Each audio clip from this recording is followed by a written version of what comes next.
To infinity and beyond. That's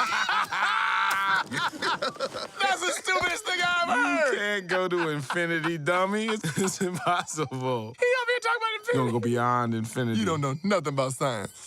Woody, Buzz, and the crew have returned.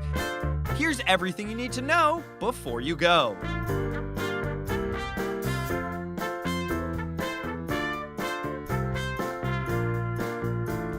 The original Toy Story is an iconic Pixar film that introduced us to these beloved characters. Jesse, Ham, Buzz, Bo, Rex, Potato Head. Hey, watch it, buddy. Back in the first one, all the toys had a real good understanding of their place at that time in Andy's room. Andy's favorite toy was Sheriff Woody, up until his birthday when he received a Buzz Lightyear. Naturally, Woody became jealous of the modern spaceman action figure. Buzz Lightyear to the rescue! Oh. Hey, Woody's got something like that. His is a pull string, only it sounds like a car ran over it. There was this interloper that came in the form of Buzz Lightyear who didn't realize what he was. You don't get it. You're Andy's toy, and therefore you got big responsibilities. In the midst of their outdoor adventure, the two bond as they struggle to break free from Sid's twisted house. They make it back to Andy in the nick of time before he and his family move to a new home. Oh, great, you found him. The film ends with the top spot in Andy's heart being taken by a new puppy for Christmas. Toy Story 2 takes place 4 years later. The villain this time around is Al, owner and founder of Al's Toy Barn. Found him! I found him! He's a toy collector that runs off with Woody at a yard sale. Relationship specifically between Woody and Buzz is core to the Toy Story films. They build over the years and through the films to trust each other, to understand each other, to support each other.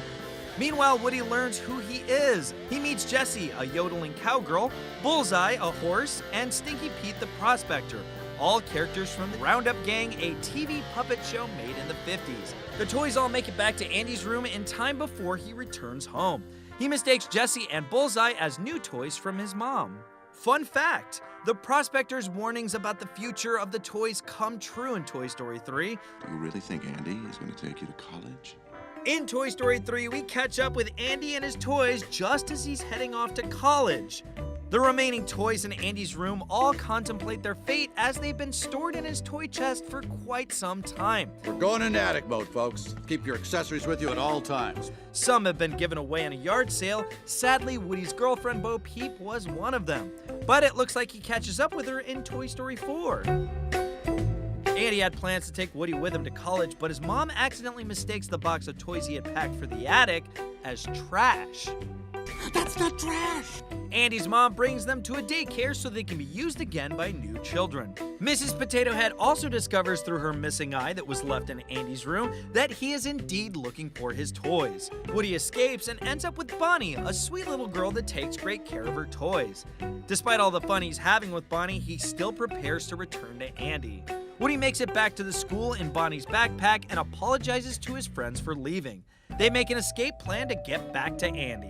Push them in, all of them. We're all just trash, waiting to be thrown away. That's all a toy is. Sadly, Lotso grabs Woody into the dumpster as the garbage truck arrives. The toys join hands as they face their fate together, right before being rescued by the aliens and their The toys prepare to be placed in the attic infinitely until Woody makes a plan. He writes a note to Andy that states they would all be well taken care of by Bonnie. Andy takes the toys to her and realizes that Woody is in the box. They've been given to Bonnie. It feels like the story's over. It wasn't until we kind of dug in and said, what's next for these guys? We started finding these great little moments to explore, and it started to build into a story that was worth telling. Everything's gonna be okay!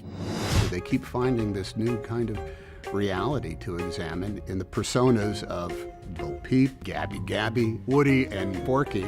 He's Bonnie's main toy, the one she loves the most. If Bonnie hadn't infused him with love, put eyes on him and a mouth and eyebrows, and she gave him life to love her, and then he wakes up and only sees himself as a spork, which it's fantastic. I was made for soup, salad, maybe chili. I am not a toy. I'm litter! It's like Woody has to project onto him. He's got to educate him as opposed to the importance of where he stands. You have to understand how lucky you are to belong to a child. Huh? What? We need to get back to our kid. Aw, Sheriff Woody, always coming to the rescue. Bonnie needs Forky. Woody, who needs a kid's room when you can have all of this? What about Woody have we not explored yet? I think even Woody, in a way, he doesn't know that he's going through an existential crisis. Woody, aren't we going to Bonnie? I think it's a very helpful message that we learn from Bo Peep, which is that she's made a life for herself. It's not an orthodox life. It's not a traditional life. And yet she's fulfilled. I know the perfect toy to help. Duke Kaboom, Canada's greatest stuntman. I was not prepared for how funny Keanu Reeves is. For example, Duke doing all these poses, that was his idea. Duke, we need Hold on, one more. Oh, yeah. So now you know, and now you can go see Toy Story 4.